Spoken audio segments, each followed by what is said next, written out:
Tenemos aquí al amigo Antonio, EA3CNO, y EA3ANS presente. De alguna forma, él, ya desde hace muchos años, ha tenido iniciativas desde hace tiempos anteriores en lo que es la televisión de radioaficionado, sobre todo inicialmente modalidades que luego él irá comentando, y luego posteriormente, después de una pausa, al arrancar lo que es el sistema de la televisión digital, pues tuvo la idea de reiniciar este desarrollo, este R+D, esta búsqueda de buscarle una situación en lo que es el mundo del radioaficionado, sin olvidar las experiencias que han tenido otros colegas, como el Benjamí, que antes ha hablado, pero de alguna forma queríamos aportar esta pequeña experiencia que él ha desarrollado, y yo que de alguna forma he estado con él contactando y ayudando a una serie de contactos y ajustes. Le paso la palabra ya para que de alguna forma inicie y de forma breve podamos comentar el tema de las experiencias. Sí, vamos a ver. Nosotros ya en el año 1990, que estamos haciendo televisión de aficionado, ya publicamos unos artículos en la revista CQ Radio Amateur, describiendo el sistema de televisión en AM, amplitud modulada, y también ya en aquellos tiempos se trabajaba televisión en FM. Entonces, yo digo, hace casi 30 años que publicamos. En aquellas épocas habían muchísimos radioaficionados que practicaban la televisión amateur o ATV. Pero con el paso del tiempo, esta modalidad pues fue decreciendo, quizá porque una vez conseguidos transmisores, receptores y hechas todas las pruebas, prácticamente pues no había muchos más alicientes. Y fue un poco quedando más relegado, un poco pudiésemos decir casi en el olvido. Entonces, con las técnicas de digital, o sea que se puede aplicar televisión digital para radioaficionados, pues ha habido una especie de resurgimiento. Y esperemos que con esto y estas pruebas que hemos hecho contribuyamos un poco en relanzar esta modalidad que para nosotros pues es muy apasionante. Un poco de historia. Nosotros conocemos QSOs de los años 60 en AM, en la banda de 432, y en aquellos tiempos se utilizaba el mismo estándar que las emisoras comerciales, o sea, la televisión en AM. En AM, el ancho de banda que necesitamos para la transmisión es de 7 MHz. Entonces, claro, el problema era en qué banda de radioaficionado podemos utilizar 7 MHz de banda para nuestra transmisión. Pues bueno, la primera banda en que cabía eran la de 400 MHz, o sea, la banda de 70 centímetros. Con muchísima problemática en aquellos tiempos, estoy hablando de los años 60-70, de conseguir materiales, habían equipos ya aún, con válvulas, porque con transistores no se podía obtener potencia, en fin, era bastante complicado montar un transmisor en aquella época en amplitud modulada. Esta banda, al principio, también estoy hablando de los años 60-70, prácticamente estaba desierta, no habían, cierto, algunos concursos, no habían pues muchas transmisiones y bueno, la gente que ocupaba los 7 MHz de anchura de banda pues no tenían mucho problema. Pero entonces, con el tiempo, fueron incrementándose las transmisiones, repetidores, balizas, gente que trabajaba en banda lateral, en el segmento de banda lateral. Y encima después también han aparecido muchos dispositivos inalámbricos que, pues, para abrir la puerta del coche, alarmas, etcétera, ¿no? Todo esto interfiere a las señales de televisión amateur. Y a su vez, una señal de televisión amateur, al ocupar 7 MHz de anchura de banda, estropeaba, bueno, causaba muchos problemas a todas las otras transmisiones que habían en esta banda. Todo esto, pues claro, un problema. ¿Cómo se podía solucionar? El radioaficionado siempre va buscando cosas nuevas, ¿no? Voy a explicar un poco gráficamente lo que es una señal de televisión en la banda de 70 centímetros. Esto sería el espectro ocupado por una señal de televisión analógica. Ya sería una señal con su portador de color, o sea, una señal, imagen, sonido y además en color. Pero aquí tenemos debajo la banda de 70 centímetros. Espera, posa davant i em dius. La banda que se ve aquí como queda estrecha para estas transmisiones. Bueno, y esto es visto con un analizador de espectro lo que realmente ocupa una señal de televisión. Como podéis ver, aparte de portada de vídeo, a la izquierda hay se llama banda lateral vestigial, porque se emiten la señal de vídeo, son pulsos cuadrados para que no se distorsionen. Ha de haber una base señal, porque claro, esto pues barre prácticamente a toda. Entonces, si tú escuchas esto, parece que hay una ametralladora aquí dentro, un crack, crack, crack, crack, crack. Y a ver, es imposible una estación que trabajando DX en 432-300, si tiene una estación relativamente cerca, es imposible. Bueno, pues algunas soluciones al problema. Lo primero es que buscando espacio donde convivir con otros servicios, se vio, y además la tecnología ya lo empezaba a permitir, que había una banda superior, que era la de 23 centímetros, 1240-1300 MHz, en que cabían pues, varias estaciones de televisión amateur y no se interferían entre ellas y podían convivir con otros, porque la televisión siempre normalmente se ha trabajado en la parte baja de esta banda, sobre 1255 MHz, y las emisoras en banda lateral están en 1296, suficientemente distanciadas como para que no se interfiera. En esta banda, los aficionados disponemos de 60 MHz, aunque a título secundario. Título secundario quiere decir que hemos de aceptar las interferencias causadas por el servicio primario y no podemos quejarnos y hemos de aceptar estas interferencias. Y a la vez, nosotros no podemos causar interferencias al servicio primario. El servicio primario en esta banda es la radiolocalización, después ya hablaremos de ella. Bueno, esta banda, además, permitió una cosa muy importante, y es que se podría utilizar otro tipo de modulación mucho más eficiente que la amplitud modulada, que era la frecuencia modulada. Y entonces la mayoría de radioaficionados de televisión amateur se pasaron a la frecuencia modulada. Pero el ancho de banda de una señal de televisión de frecuencia modulada ocupa entre 12 y 22 MHz, casi entre 2 y 4 veces más que la señal de amplitud modulada. Entonces, claro, teníamos una banda más ancha, 60 MHz de banda, pero claro, también nosotros ocupábamos más espectro dentro de esta banda. Además, esta banda, como decía antes, al estar a título secundario otorgada a los radioaficionados, hemos de soportar las interferencias y, casualmente, el servicio primario es radiolocalización, que ocupan 1215-1300 MHz. En la zona de A3, por desgracia nuestra, bueno, en todas las zonas hay un radar operativo militar de vigilancia. Este radar, con el tiempo, en los años 90 funcionaba de una manera, pero ahora han cambiado, está funcionando un sistema 3D. Se saben las frecuencias, 1263-1279 MHz. Este radar emite con megavatios y concretamente que se recibe aquí en Cataluña está situado por encima de Rosas. No sé si habéis visto una cúpula muy grande. Es un radar militar, pero por ejemplo en EA6 hay otro, en Mallorca, en el Puigmajor. Cuando hay propagación también nos entra. Por Valencia hay otro que también por propagación también nos entra. O sea que en verano aquí hay un lío de radars y de interferencias impresionante. Para que veáis, esto es un análisis de espectro de las dos frecuencias que ocupa el radar, 1263 y 1279. Esto tiene unos 4 MHz de anchura, pero si se recibe cada señal de radar, pero si se recibe muy fuerte, en la base desparrama bastante. Entonces, como nosotros siempre trabajamos con señales débiles, nos interfiere bastante. Claro, con señales de televisión en FM que ocupan entre 12 y 22 MHz, ¿cómo te colocas por aquí también para que no te interfiera el radar? O sea, aquí no interferimos a nadie, pero nos molesta el radar, ¿no? Bueno, pues la interferencia es inevitable. Bueno, de alguna forma hemos buscado una solución y una continuidad a partir de los colegas un poco europeos, capitaneados por ingleses y franceses y algunos alemanes, que luego ya Antoni confirmará, que sería la televisión digital.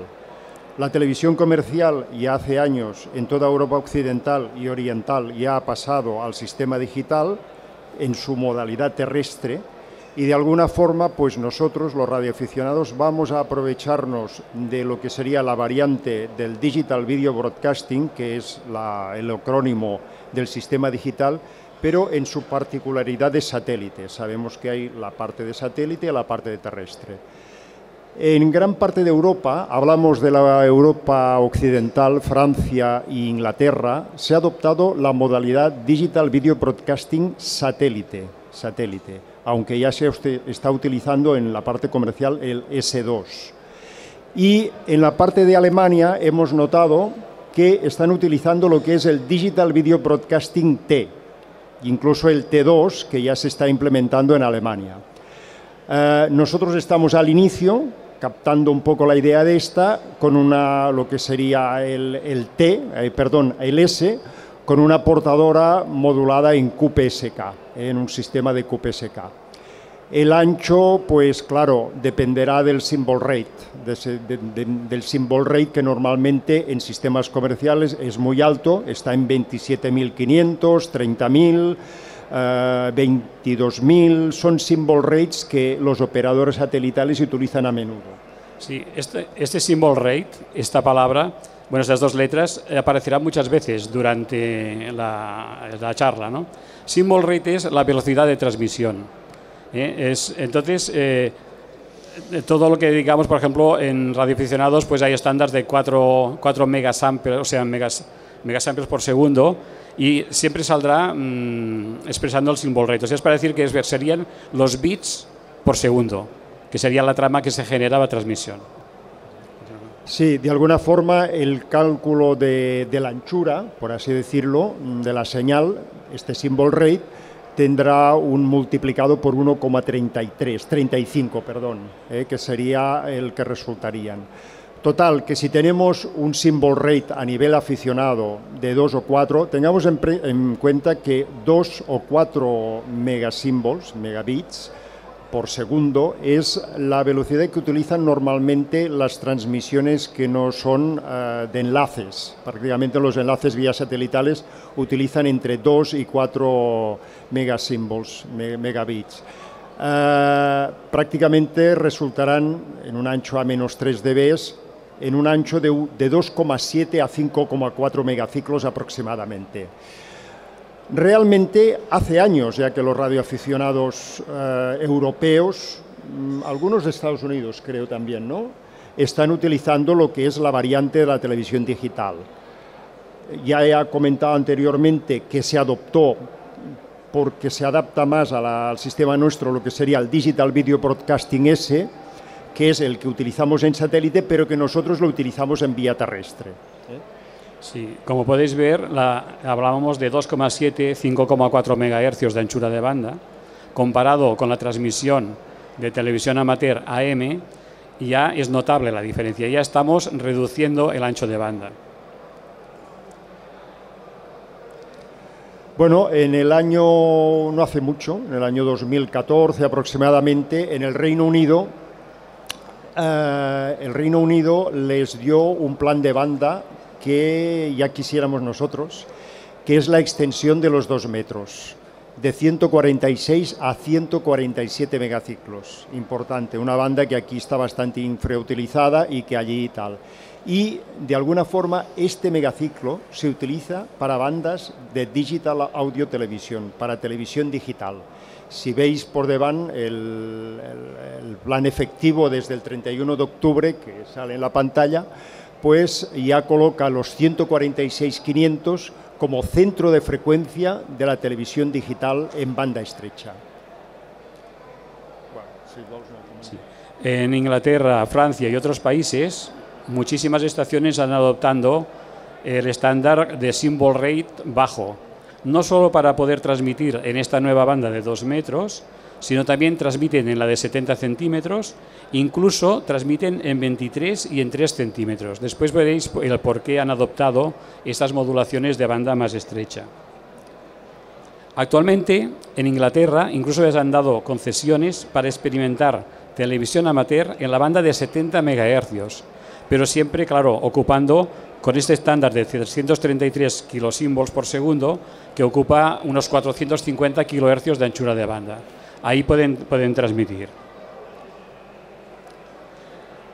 Las transmisiones de televisión amateur por debajo de 1 megasímbolo segundo se consideran banda reducida o televisión de banda estrecha. Y por encima se consideran pues DATV o transmisiones normales. Un poco sería la frontera que hay entre la televisión normal, después veréis por qué se ha puesto esta frontera, un poco porque los receptores domésticos de satélite no decodifican señales por debajo de 1 megasymbol segundo. Bueno, hay ciertos receptores profesionales que sí, pero ya entraríamos en un campo profesional. Realmente, los que tenéis en casa receptores de satélite, QPSK, Norma S, por debajo de 1 mega, una transmisión, un link, por debajo de 1 mega seguramente no funcionarán. Prácticamente es el límite. Vemos que aquí en EA3 la mayoría de estaciones que trabajan televisión amateur digital trabajan con symbol rate de 4 MHz. Esto fue porque se compraron una serie de platinas que se montaron y ya llevaban este estándar, y en principio la mayoría de estaciones que están transmitiendo de esta manera. Desconocemos si hay estaciones transmitiendo televisión digital en banda estrecha aquí en EA3. Nadie nos ha comentado de ninguna prueba. Con esto nosotros pensamos que se nos abre una nueva vía para la experimentación. Después veréis una serie de medidas que hemos hecho que nos dan mucha esperanza de poder mejorar mucho las transmisiones de televisión. Entonces, para realizar las pruebas que queríamos hacer, ahora vamos a entrar ya un poco en el apartado de los equipos que hemos utilizado. Necesitamos equipos muy flexibles. Lo que no nos podíamos era encasillar en trabajar con un symbol rate fijo, con un equipo de una... No, entonces nosotros queríamos poder variar el symbol rate, poder variar una serie de parámetros, tanto del transmisor como del receptor. Para hacer estas pruebas, pensamos que el caso de los 333 kHz, que es el estándar inglés, quizá era demasiado pocos bits, poca transmisión de bits. Y entonces tiene algunos problemillas en el vídeo y pensamos, bueno, si encima de que probamos todo, encima tenemos problemas en vídeo y todo esto, pues vamos a hacerlo un poquito más ancho, pudiésemos decir, y utilizamos 500 kilosímbolos por segundo con un FEC. FEC es un sistema que, como enviamos la señal al receptor, se envían unos bits de redundancia y entonces esto hace una corrección de errores en la parte receptora. Hemos trabajado con un FEC 1.2, que quiere decir que cada 2 paquetes que enviamos de datos, uno es redundante. Entonces pensamos que si utilizamos unos FECs como hay, por ejemplo, FEC 7.8, es por cada 8 paquetes solamente uno de redundante. Y entonces utilizas más bits para el vídeo, con lo cual seguramente tendremos más calidad. Pero claro, todo esto lo tenemos en experimentación y aún no lo hemos probado. Sí, realmente las transmisiones comerciales tienen FECs pues, de 3/4, 7 octavos, o sea, de alguna forma hay menos de corrección que de lo que serían datos reales. Bueno, vamos a empezar por explicar un poquito el transmisor. Hemos construido, no sé si se ve muy bien, se ve muy justito. Hemos construido este transmisor que se basa, a ver, esto de aquí es una Raspberry Pi y este cable así plano es el cable que va a la cámara o sea, hemos utilizado la misma cámara de la Raspberry Pi. Es una cámara muy buena porque tiene 5 megapíxeles, tiene una definición muy buena. Entonces, lleva aquí una tarjetita SD con un programa cargado y es el que nos gestiona todo el tratamiento de la señal de vídeo de la cámara y nos da 2 señales, 2 canales, canal I y canal Q, que entramos al modulador. Esto de aquí es un modulador que permite 5 symbol rates diferentes. Solamente cambiando un jumper podemos variar. Realmente lo que se hace es variar el ancho de unos filtros que hay, se llaman filtros de Nitwich, y entonces con esto nos ajustamos al ancho de banda que necesitamos. También el symbol rate evidentemente se cambia tocando el programa, un pequeño script que hay dentro de la Raspberry, tocamos este programa un poco y le ponemos el symbol rate, el FEC, todo lo que queramos lo tocamos aquí programando.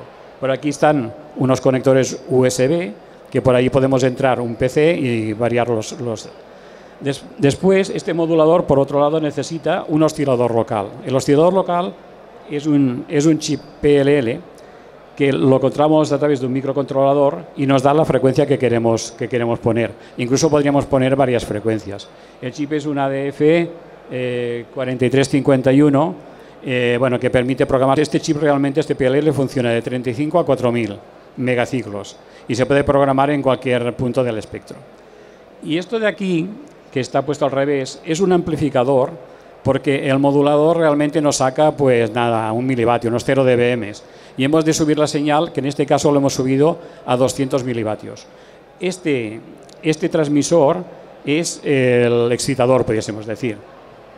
Bueno, aquí se explica un poco, pero como las flechas rojas casi no se ven. Entonces, aquí hay una cosa, para mí, de las más o bastante compleja que va a ocurrir en televisión digital de aficionados. Y es esto, la palabra lineal. Nosotros cuando cogemos un amplificador de radiofrecuencia, todo el mundo le dice el lineal. Y le puedes conectar a un walkie-talkie, a una emisora... Pero claro, entonces miras y dices, este que va con el walkie-talkie, que es de FM, es un amplificador de FM y trabaja en clase C. Clase C es una clase nada lineal. Tiene mucho rendimiento, más potencia de salida, pero no es lineal. La televisión amateur en digital lo que necesita es muchísima linealidad, porque la modulación son 4 fases amplitud-fase, 4 QPSK. Y esto, como tú pongas un amplificador un poco saturado, es un desastre. Ahora lo vais a ver. Bueno, veo que se ve bastante bien. A ver, este de la izquierda es visto con un analizador de espectro, el transmisor que hemos visto antes, pero para ver el punto máximo de un amplificador que puede dar, se mide la ganancia a menos 1 dB, no, el punto de compresión de 1 dB. Esto es que si el amplificador gana 20 decibelios, va subiendo la potencia y llegará a un punto que ganará 19. Pues ese punto se mide la potencia de salida y en este caso el amplificador que utilizamos en el transmisor aquel puede dar 0,8 vatios de potencia, pero 0,8 vatios hace esto. Y claro, esto si nosotros pretendemos trabajar en sitios de banda estrecha, ¿cómo colocamos esta señal que ocupa pues la tira? Entonces, la imagen de aquí de la derecha es el mismo amplificador, pero trabajando solo a un 25% de su potencia máxima, 0,2 vatios. Aquí vemos que a esto, bueno, esto de aquí le llaman los hombros, en traducción en el argot. Esto de aquí, por ejemplo, en 23 centímetros puede estar a unos 40 decibelios por encima del pico máximo de portadora. Pero, por ejemplo, para trabajar en la banda de 70 centímetros o en esta de 2 metros, piden que esto esté a menos 50. Con lo cual, la potencia de este amplificador aún se habría de reducir un poco más para entrar, si lo quisiésemos utilizar, en 70 centímetros. Entonces, aquí, como veis, aparece recrecimiento espectral. Cuando un amplificador lo saturan, realmente le llaman el efecto de recrecimiento espectral, que hace que suba mucho la potencia en la banda y ensucia bastante, bueno, ensucia en el argot radioaficionados la banda. Fuentes de vídeo que utilizamos en este amplificador, al trabajar con la Raspberry Pi, podemos grabarle dentro una imagen JPG que la hacemos servir de carta de ajuste.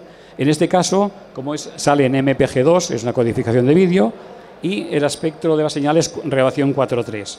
Pero también utilizando la cámara de la Raspberry, aquí vemos una imagen, no se observa muy bien, pero esto es una imagen 16.9, en relación de espectro 16.9, y esta sería de MPG4 o H264, que es una señal de alta definición.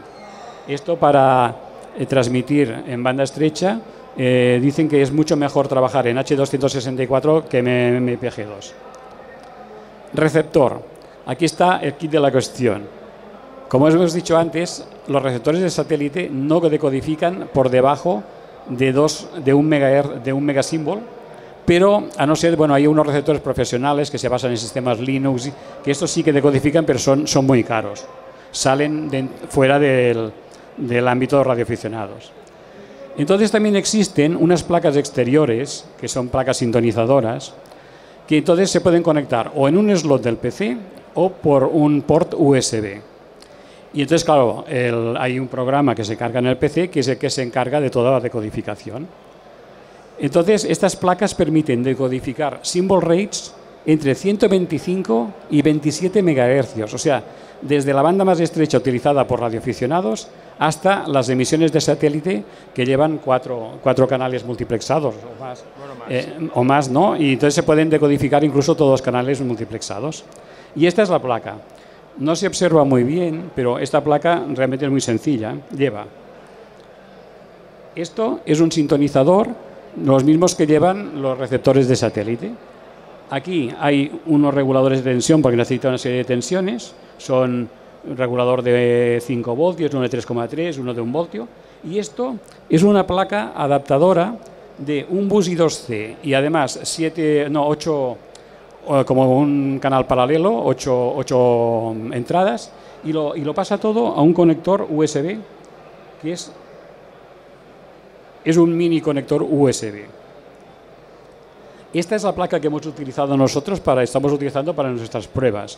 Nos da suficiente flexibilidad para poder cambiar todos los parámetros y nos va perfecta para decodificar señales de televisión digital estrecha. Nosotros en este caso, como ya hemos dicho antes, siempre utilizamos los 500 kilosímbolos segundo. Aquí podéis ver, bueno, la conexión de antena, la conexión USB y la alimentación. No lleva nada más. Este es el programa que utilizamos. Es un programa desarrollado por Jean-Pierre, Francia 6 DZP, es gratuito, te lo puedes bajar de una web y es el programa que utilizamos para decodificar. Como podéis ver, bueno, después hay una pantalla más grande del programa, pero además de ver la imagen, con este software podemos medir cantidad de parámetros de la calidad de la transmisión digital. Aquí vemos el programa, tiene dos pantallas, la pantalla normal y una pantalla que se llama Expert. La pantalla normal sería esta y como podemos ver aquí abajo hay una serie de instrumentos que nos miden la calidad de la señal. Nivel de portadora, nivel de señal de radiofrecuencia, MER. MER es otra palabra que se utiliza en televisión digital, es modulación error ratio. Te da el porcentaje de errores que tienes. Después a la derecha, esto que se ve negro, ahí se ven las constelaciones, las 4 fases QPSK. Y después, aquí a la derecha, hay un punto que pone VBER. VBER es errores, pero pasados a través del algoritmo de Viterbi. Es un algoritmo de modulación de corrección de errores. Entonces, te interesa, ves que aquí está en verde, nos da en tanto por ciento. Nos interesa tener un tanto por ciento de errores en la señal bajos. Cuando esto se empieza a subir, acabas por no poder decodificar la señal. Aquí, esta parte de aquí, hay 5 presintonías, tanto de frecuencia como de symbol rate. Y la cosa, para mí, mejor que tiene este programa es este recuadrito de aquí. Este recuadro, que es también indicativo, pero debajo hay un pulsador. Hay un menú INI de configuración del programa y has de poner tus coordenadas, el locator, la ciudad, tu nombre, indicativo, una serie de cosas. Y entonces cuando le das a este botón, te conectas a internet, a una web que hay. Entonces, esta web, que se llama Tiotune Monitor, se ve aquí. Aquí podéis ver todas las estaciones que hay en Europa, pero si están en rojo es que no están conectadas. Entonces, cuando hay alguna en verde, que no se aprecia, pero por ejemplo aquí o aquí hay alguna en verde, quiere decir que esta estación está en stand-by. Y cuando este verde cliquea, que se mueve, quiere decir que está decodificando señal correcta. Un corresponsal te recibe, te lo ponen en internet y tú mismo te ves tu señal y entonces tú ves, a través de internet ves esto. Hay menos instrumentos que en el programa completo, pero claro, tienes el nivel de radiofrecuencia, o sea, el nivel que recibes de radiofrecuencia, que es este de aquí. Recibes el diagrama de las 4 fases. Aquí ves el MER, aquí ves los errores Viterbi, ves en pequeño tu imagen y encima aquí también te mide pues, el nivel de recepción, que por ejemplo, si quieres ver si la estabilidad de tu señal es correcta, vas haciendo una gráfica y vas viendo si hay desvanecimientos o si la señal se está quieta y tal. Esto se refresca como mínimo cada segundo. Cada segundo, cada 2, cada 3, pero bueno, refrescando cada segundo da suficiente tiempo como para poder mover la antena y ver el nivel de tu señal. Bueno, todas las pruebas que habíamos hecho antes eran o un poco de laboratorio o un poco de enlaces cortos, de enlaces de 3-4 kilómetros, pero de ámbito pues más o menos local. Entonces pensamos, bueno, vamos a ver qué ventaja podemos tener de transmitir televisión banda estrecha a el estándar de televisión normal o de banda más ancha, ¿no? Entonces buscamos 2 estaciones que no se aprecia muy bien, están a una distancia de unos 18 kilómetros, EA3QE y A3 Fox Victor India. Esas estaciones tienen antenas muy directivas, con lo cual podíamos discriminar bastante nuestra señal sabíamos que llegaría un haz muy estrecho y que no habrían perturbaciones en la señal. Claro, si estamos con señales que pueden trabajar a través de rebotes, la validez de las medidas nos podían dar errores, ¿no? Y de esta manera pensamos pues que teníamos señales limpias y directas. El EA3QE, que está en Cardedeu, tiene una antena, bueno, tiene dos antenas enfasadas con una ganancia estimada de unos 22 decibelios. Esta es la estación que utilizamos para transmitir. Para recibir, Fox Victor India tiene una antena parabólica de 1,5 metros y con unos 24 dB de ganancia más o menos estimada. Y utiliza un receptor mini TioTuner, aquella placa que os he enseñado antes, con un preamplificador delante. A su vez, él estaba conectado a Internet a través del TioTuner Monitor. Y entonces nosotros, desde Cardedeu, podíamos ver nuestra señal, cómo llegaba a Caldas, mover antenas y hacer los reajustes que quisimos. Bueno, entonces dijimos, bueno, pues vamos a hacer una prueba con un transmisor trabajando en 4 megasímbolos, un fake de 1/2, potencia de 1,5 vatios y tal. Teníamos un valor de BER del 0%, o sea que no llegaban errores. Pero entonces le insertamos, supongo que esto se ve más o menos bien, le insertamos un atenuador de 3 decibelios entre el transmisor y la antena, con lo cual la señal bajó a 0,75 vatios. Pues aquí el valor de VBER se disparó al 25%, o sea, teníamos un 25% de bits erróneos. Y el MER bajó a 5 dB y una señal con 5 dB de MER es prácticamente imposible de codificar. Y aquí ya teníamos cortes de enlace. Entonces pusimos nuestro transmisor con un 500 kHz de kilosimbos por segundo, el FEC 1/2 y una señal de 1242 MHz. Y sacamos una tabla. La tabla no sé si se ve muy bien, pero bueno, empezamos a bajar, teníamos 1 vatio de potencia, llegaba el MER a menos 21, VBER 0, bueno, fuimos bajando, y a 125 milivatios teníamos señal menos 78 dBm, el MER había bajado a 6,5 y a un VBER del 4%. Y con 50 milivatios solo, aún teníamos ya el valor de MER 3,5, ya prácticamente no se decodificaba la señal, y un valor de VBER del 27%. O sea que podríamos decir que este valor de VBER que teníamos con 50 milivatios era aproximadamente con el otro transmisor con los 3 decibelios. Con lo cual, bueno, el ruido de fondo de esta estación, de esta receptora, era de menos 88 dBm. Con lo cual, la reacción portadora a ruido también la podíamos medir y veíamos que con 10 decibelios solamente reacción portadora a ruido ya somos capaces de modular una señal digital. Ventajas e inconvenientes. Claro, la televisión digital banda estrecha tiene bastantes ventajas, pero también tiene algún inconveniente. Ventajas. Vemos que con 500 kilosímbolos por segundo respecto a 4 megasímbolos tenemos una ganancia de unos 10 dB, lo cual quiere decir que si tenemos un transmisor de 1 vatio podríamos salir con 100 milivatios, o el alcance será muy superior con un transmisor utilizando este sistema más estrecho. Otra ventaja, 500 kilosímbolos solamente ocupan a menos 3 dB 675 kHz de anchura de banda. Comentando como lo de antes, que la televisión en AM es 7 MHz, la de FM entre 12 y 22. Claro, 600 es menos de 1 MHz. Entonces esto cabe en cualquier rinconcito de cualquier banda, sobre todo esta que hemos experimentado más de 23 centímetros, en cualquier rinconcito. Entonces, claro, si nos ponemos en un extremo de la banda y ocupamos tan poco, la interferencia a radar prácticamente no nos entra. O sea, que este día que hicimos estas pruebas teníamos 0 errores por radar, 0. Además, los pulsos de radar se ven muy, al hacer la pasada a la antena, se ven de seguida en el incremento de errores del decodificador de Viterbi, del VBER. Vas viendo que aparecen pequeñas ráfagas y además coincide con el giro de la antena, que si lo mides con un cronómetro ves que cada 20 segundos o cada 25 segundos hace una pasada y se incrementan los errores. En este caso, 0. Después, otra cosa muy importante, que creo yo, muchísimos enlaces de televisión amateur se hacen por reflexión en obstáculos, en montañas, porque esta banda de 23 centímetros es muy directiva y si no hay visibilidad directa, pues has de buscar rebotes en objetos metálicos, etcétera, etcétera, ¿no? Claro, 22 MHz de anchura de banda, si rebotan en un sitio, no se comporta igual el megahercio 10 MHz para arriba que 10 MHz para abajo. Hay una distorsión en esa señal, con lo cual esto ocasiona muchos errores en recepción o señal muy rara. Si se utiliza en FM, ves que la señal se distorsiona, hace cosas muy raras, ¿no? Claro, 675 kHz, esto es prácticamente, no se distorsiona, o sea, no hay suficiente espacio para que se pueda...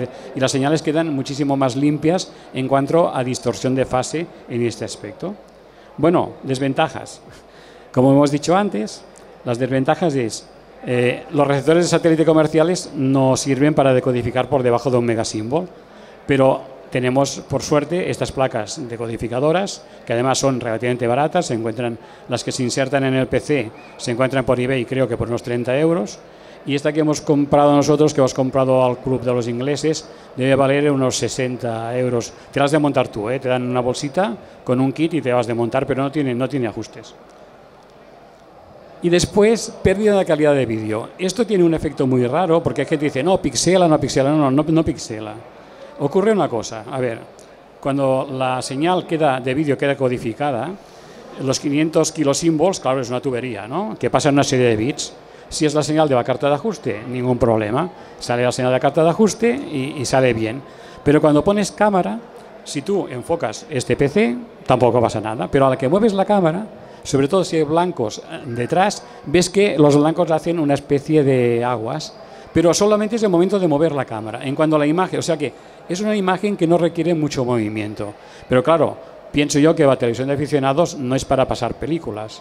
Es para pasar pues un transceptor, un montaje, o te enfocas tú y hablas con el corresponsal. Así no hay prácticamente distorsión. Pero eso sí que hay que tener en cuenta pues que, claro, al reducir el ancho de banda, si no, a ver, las emisoras comerciales transmitirían con 500 kilosímbolos, porque en el mismo espacio que ocupan ahora cabrían 20 emisoras y tendrían más programas. Entonces no se utiliza precisamente por esto, ¿no? Pero bueno, nosotros pensamos que no es un defecto muy grande. Esto que pasa en el vídeo, que hay un poco de aguas y tal, es una cosa relativamente tolerable.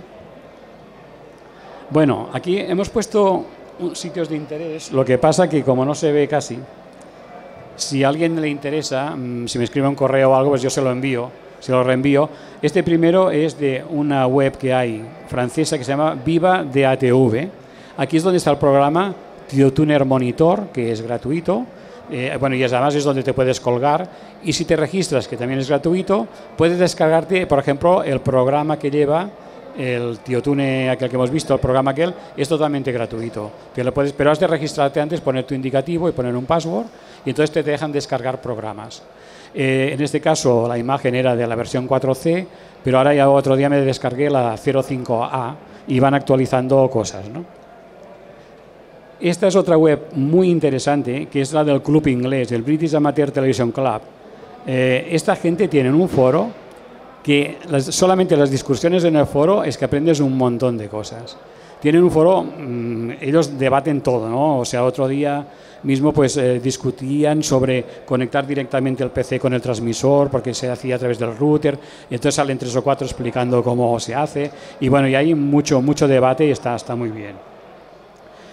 Yo tengo un pequeño blog en internet que también voy poniendo, pues el transmisor está más despiezado, hay más fotos de más cerca, hay un amplificador también que he hecho que saca unos 12 vatios en 23 centímetros, cómo se hace este amplificador, hay cómo se maneja el programa TioTuner, hay la placa sintonizadora también. Bueno, hay una serie de cosas que todo lo que voy montando o haciendo lo voy poniendo en la web, pero bastante escueto. También si alguien quiere ampliar esta información, pues yo gustosamente le amplío, le envío esquemas, le envío lo que le interese.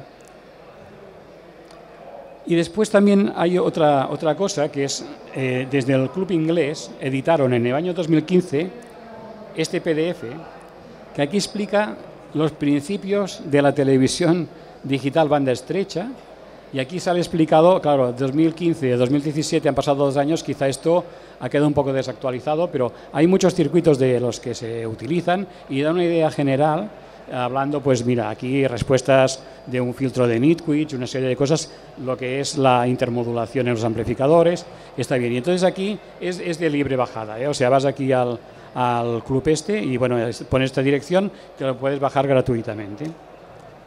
Después también queríamos agradecer al amigo Jordi EA3QE y al EA3 Fox Victor India, al Joan, porque nos dejaron por dejarnos sus QTHs para poder hacer nuestras pruebas y que nos echaron una mano porque, por ejemplo, Joaquim y yo estamos a 5 kilómetros de distancia, pero yo tendría que poner la antena para el Joaquim a 120 grados y la pongo a 40, porque hago un rebote en una montaña, que el día que llueve ese rebote varía, la señal es diferente, Joaquim tiene mucho ruido de fondo de señal y bueno, hacer estas pruebas, creemos que estas pruebas que hemos hecho desde estos dos QTHs han sido pues mucho más fidedignas que las que podíamos hacer nosotros. Y nada más.